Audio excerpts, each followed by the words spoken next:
Brasil abriga cerca de 20% de todas as espécies do mundo. São 55 mil plantas, 3 mil peixes de água doce e mais de 500 mamíferos. Um gigantesco patrimônio que coloca nosso país na posição de detentor da maior biodiversidade do planeta.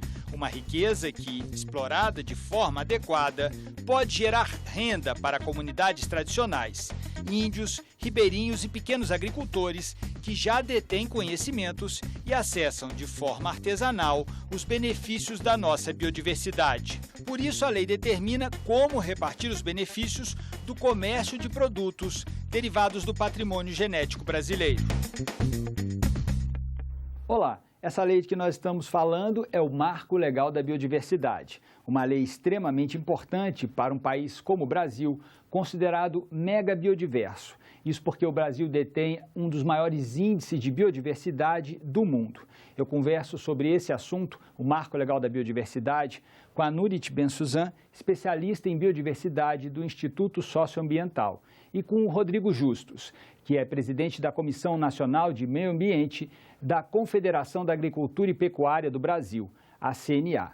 Nurit, esse debate do Marco Legal da Biodiversidade, que aconteceu em 2015 aqui no Congresso, ele colocou quase que em oposição comunidades tradicionais que queriam defender o direito de retorno dos benefícios pela exploração comercial da biodiversidade, naturalmente usando saberes que eles dizem que detêm há muitos anos, e setores, vamos dizer, produtores, né, da agropecuária, que queriam o direito de explorar essa riqueza. Não é? Você acha que a lei conseguiu equacionar esse problema? Não, infelizmente eu acho que não. Você tem razão, a gente teve uma contraposição entre os detentores de conhecimento tradicional, que são povos indígenas, comunidades tradicionais, pequenos agricultores, e setores que usam o patrimônio genético e o conhecimento tradicional, como empresas farmacêuticas, cosméticas. Então a gente teve, e até mesmo quem faz pesquisa, então a gente teve assim essa contraposição. Mas para a gente entender o que significa essa contraposição, a gente tem que entender que esse novo marco legal, chamado Marco Legal da Biodiversidade, ele está dentro de um contexto maior. A gente tem uma convenção da biodiversidade, que é uma dessas convenções que foram assinadas na Rio 92, que tem 3 grandes pilares: conservação da biodiversidade, uso da biodiversidade, um uso sustentável, racional da biodiversidade, e um terceiro pilar, que é o que nos interessa aqui nesse momento, que é a repartição dos benefícios derivados do uso sustentável da biodiversidade. Então, é sobre isso que esse marco legal fala. E a ideia é que você tem que ter, inclusive o texto da convenção é repartição justa e equitativa dos benefícios.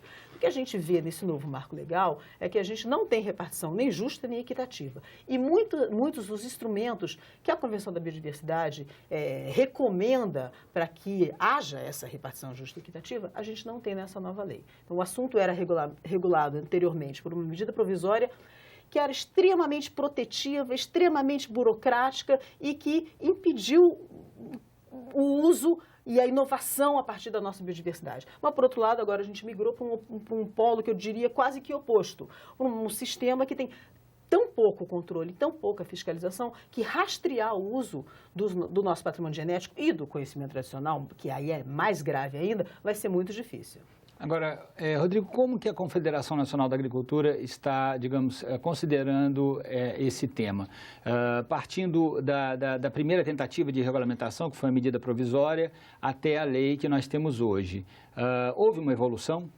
Na verdade, o setor agropecuário, nacional, a gente trabalha muito com as espécies domesticadas, né? Essas espécies domesticadas, por exemplo, se a gente pegar o arroz, o feijão, o gado, a galinha, essas espécies elas não têm centro de origem no Brasil.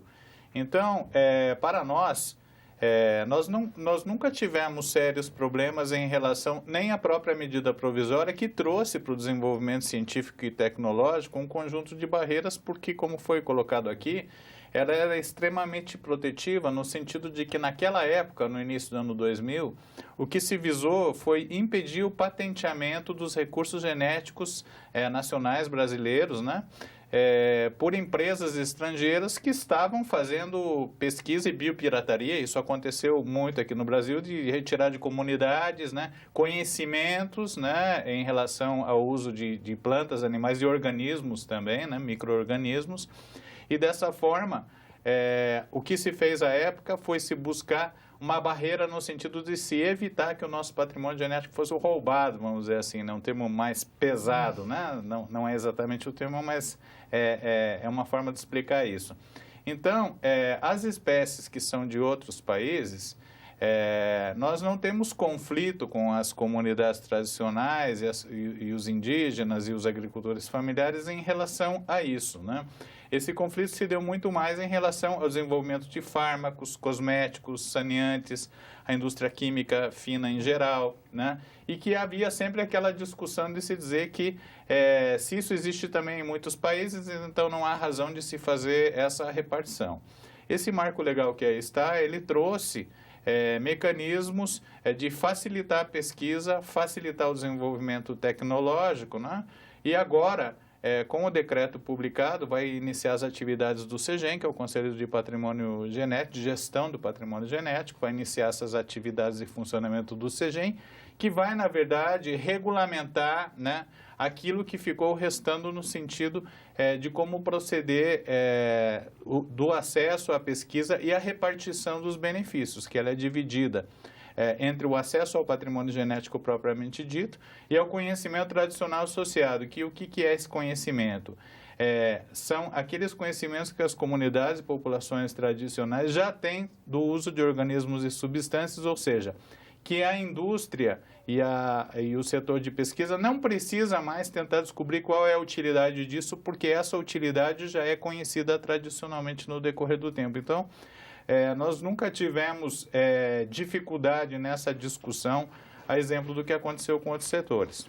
Quer dizer, quando a gente pensa nesses, digamos, produtos mais vendidos do agronegócio brasileiro, seja na agricultura, seja na pecuária, que na verdade não são exóticos, vamos dizer assim, né? Eu até me lembro de uma crítica que o senador Jorge Viana chegou a fazer, de que seria um absurdo um país como o Brasil ser líder no agronegócio apenas com espécies exóticas, enquanto detém essa biodiversidade fantástica, não é? Mas me parece que essa legislação, ela também acena muito para o futuro. Ela é uma legislação, o senador Jorge Viana usou esse termo, ela, digamos, abre as portas do que poderia ser uma nova economia, né? E aí, evidentemente, nesse aspecto, a pesquisa é fundamental. Então, eu pergunto, porque esse foi um dos aspectos também bastante debatido na discussão do marco, né? Os pesquisadores reclamando que não era possível fazer pesquisa no Brasil. E eu pergunto, isso melhorou com a lei, Nuriti? Olha, eu acho que a gente tem que ir com calma. Primeiro, existia assim, uma crítica no sistema anterior da medida provisória a um travamento da pesquisa. E essa questão ela foi resolvida ao longo do tempo. Nos últimos anos que a medida provisória estava em vigor, esse travamento não existia mais, né? Todas as autorizações de pesquisa tinham sido transferidas para o CNPq e a coisa já estava fluindo bastante bem.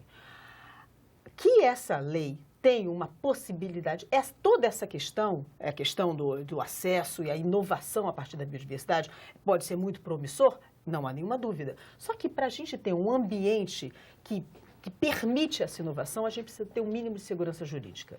E o que acontece? A gente tem uma lei que ela não vai trazer segurança jurídica, porque ela afronta os detentores de conhecimento tradicional. O que acontece? Os detentores de conhecimento tradicional não têm os seus direitos garantidos por essa lei. Então, por exemplo, uma das coisas que a própria Convenção da Biodiversidade diz é que para você acessar o conhecimento tradicional de um povo indígena, de uma comunidade tradicional, você precisa de um processo de consentimento prévio informado. Na lei, tem consentimento prévio informado? Tem, verdade, está escrito lá, consentimento prévio informado, assim, assado. Só que, na verdade, quando você faz uma análise mais profunda de como é que é esse processo de consentimento prévio informado do jeito que está na lei, ele, na verdade, é uma farsa. Então, o que acontece? Como é que as comunidades vão ficar satisfeitas se você não pode, de fato, anuir sobre o uso ou não do seu conhecimento. Isso é uma coisa. A outra coisa é a questão da repartição de benefícios. Se, por um lado, a medida provisória anterior, que era protetiva, que era burocrática, não fazia esse sistema rodar, porque ele não gerava repartição de benefícios, porque era tão complicado fazer pesquisa e desenvolvimento tecnológico a partir da nossa biodiversidade, que as pessoas desistiam. Então, não, a coisa não acontecia. Por outro lado, agora a gente vai dizer, bom, então é muito mais simples, então vai acontecer, vai ter muita repartição de benefícios. Acontece que o novo marco legal, o que ele faz? Ele cria um conjunto tão grande de exceções para a repartição de benefícios que ela passa a ser não a regra e sim a exceção. Quando há repartição de benefícios, vai virar uma coisa excepcional. Então, o conhecimento tradicional, principalmente o conhecimento tradicional, foi o mais prejudicado, porque como o próprio Rodrigo estava falando, a gente tem uma quantidade muito grande de conhecimento tradicional que está amalgamado no patrimônio genético, ele está intrínseco ao patrimônio genético. Por exemplo, pega o caso da mandioca. É uma espécie que foi domesticada aqui. Então, ali, se você pega uma mandioca, ali dentro daquela mandioca já tem um conhecimento tradicional. Seleção, manejo, domesticação, nada disso esse novo marco regulatório reconhece. Então, ele criou dois sistemas apartados, um para o conhecimento tradicional e outro para o patrimônio genético. Então, as comunidades que têm uma série de conhecimentos que estão amalgamados nesse patrimônio genético, intrínseco nesse patrimônio genético, nada vão receber com isso. Então, se você vai lá fazer uma pesquisa, porque sabe que uma comunidade usa uma planta para fazer um shampoo, mas no fim você descobre que bom mesmo é fazer um remédio para calo no pé, aquela comunidade não vai ganhar nada. Mas você, de fato, chegou lá por causa de que você tinha um conhecimento sobre o uso que ela fazia de alguma espécie. Então, na verdade, a gente perdeu a oportunidade, eu acho, o Brasil perdeu uma oportunidade de fazer um novo marco legal que, de fato, permitisse a inovação, a geração de recursos que pudessem ser de volta aplicados na conservação da biodiversidade e na nossa pesquisa e no nosso desenvolvimento tecnológico, lamentavelmente. A gente vai agora para um pequeno intervalo e daqui a pouco a gente volta para discutir esse tema que é a lei que regulamenta o acesso à exploração comercial e à pesquisa dos recursos genéticos brasileiros.